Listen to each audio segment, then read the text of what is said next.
Bienvenue dans Communication organisationnelle. Je réponds au nom de Bérénice Absalom Polo. Dans cette vidéo, il sera question de typologie de la communication dans l'organisation. On peut, dans une organisation, classer la communication selon plusieurs critères. Forme, source, nombre de destinataires, public. Selon la forme, on va distinguer la communication verbale de la communication non verbale. Communication verbale, elle utilise les mots. Communication orale, donc on parle. Communication écrite, on écrit. Quand on organise une réunion, par exemple, c'est une communication orale. Quand on fait sortir une note, c'est une communication écrite. Communication non verbale, on ne dit rien, on n'écrit rien, mais on donne des informations, on envoie des messages. La communication non verbale se fait sans mots. Elle peut se faire par les mouvements du corps, les gestes, la distance, les objets ou encore l'environnement. Selon la source, on va distinguer la communication formelle de la communication informelle. Communication formelle, c'est une communication qui suit une voie hiérarchique. C'est une communication qui suit des canaux prédéfinis. La communication formelle est souvent planifiée, hiérarchisée ou encore réglementée. Il y a une façon de communiquer sur une base formelle. La communication formelle est en général utilisée pour transmettre des informations officielles. Directives, politiques, procédures, rapports suivent la voie formelle. La communication formelle peut être orale ou écrite. On organise une réunion, c'est une communication orale. On fait sortir un avis, c'est une communication écrite.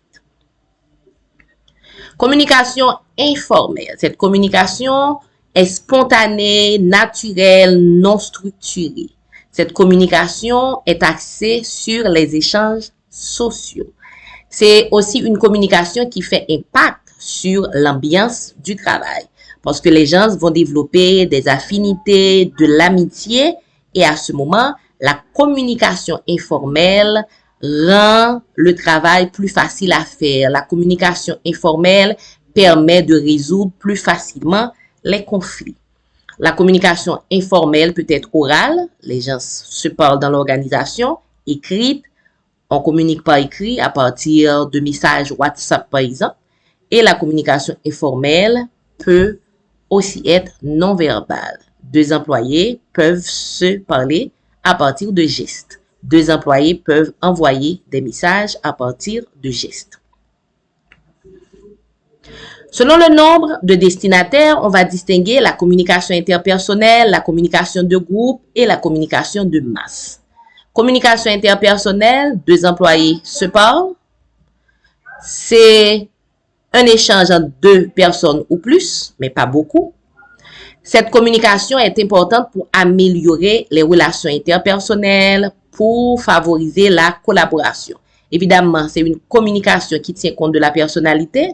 Les gens ne vont pas communiquer de la même façon. Elle tient aussi compte du niveau hiérarchique, car on ne parle pas de la même façon à un subordonné qu'à un supérieur. La communication interpersonnelle peut être formelle, une communication entre un supérieur et un subordonné, par exemple. Elle peut être informelle, deux amis dans l'organisation qui communiquent. Elle peut être orale, on se dit des choses. Elle peut être écrite, on écrit une note. Elle peut être non verbale, on fait des gestes, par exemple. Communication de groupe, c'est un échange d'informations entre les membres d'un groupe. Cette communication peut se faire, par exemple, à partir de réunions formelles ou informelles. Les membres de service, les membres de département, les membres d'une direction doivent communiquer pour réaliser le travail. Communication de masse, on envoie des informations à un large public. Pour une entreprise avec beaucoup de succursales, beaucoup de filiales, la communication de masse dit tout simplement qu'on envoie un message à beaucoup de monde en même temps. C'est une communication qui est faite en général pour former l'opinion sur un sujet donné. On aurait aimé que tout le monde pense la même chose. Et c'est une communication qui est en général réalisée pour informer ou encore convaincre. La communication de masse peut être orale ou écrite. Selon le public, on va distinguer la communication interne de la communication externe. Communication interne, toute communication dans l'organisation, toute communication destinée aux membres de l'organisation, échange d'informations au sein d'une organisation. La communication interne est réalisée pour promouvoir la coopération. Dans l'entreprise, on doit transmettre des informations. Dans l'entreprise, on doit établir les objectifs et ensuite les communiquer aux collaborateurs. La communication interne est là pour créer un cadre de travail cohérent, pour motiver, pour encourager à avancer, pour mobiliser, etc. Elle peut être verbale ou non verbale. Verbale, on fait sortir une note. Non verbale, des employés qui sont en situation de communication interpersonnelle dans l'organisation. La communication interne peut aussi être formelle ou informelle. La communication interne peut être interpersonnelle, deux employés, de groupe, un service qui se réunit, de masse, une note envoyée à toutes les succursales ou encore toutes les filiales d'un groupe. Communication externe, c'est la communication qui concerne l'organisation et ses parties prenantes externes. Cette communication est en général réalisée pour satisfaire les besoins des agents externes. Il faut informer les clients, il faut négocier avec les fournisseurs, par exemple. Cette communication est en général réalisée pour améliorer la visibilité, la réputation de l'organisation. Elle peut être orale ou écrite, tout comme elle peut être interpersonnelle, de groupe ou de masse. On parle directement à un client, c'est interpersonnel. On réunit un groupe externe pour donner une information à ces deux groupes.